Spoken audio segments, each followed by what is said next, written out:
Guys, welcome to another tutorial of the Solution Journals. Today we will learn how to change your plan in Netflix. So the first thing you need to know is through the phone, change the plan is more complicated, and I recommend to you do that in your navigator in your PC.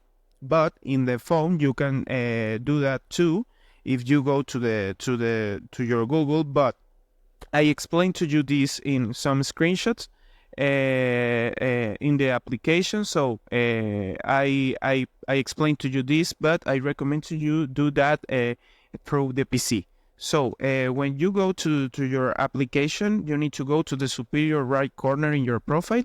This is a Spanish account, so I translate to you the process.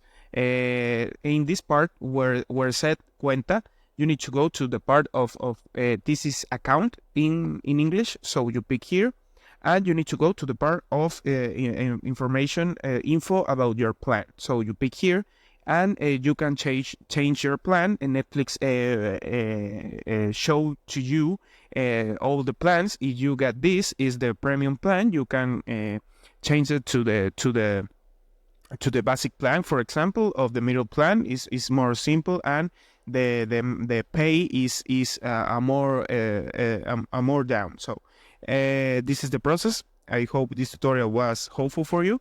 Follow us for more content like this.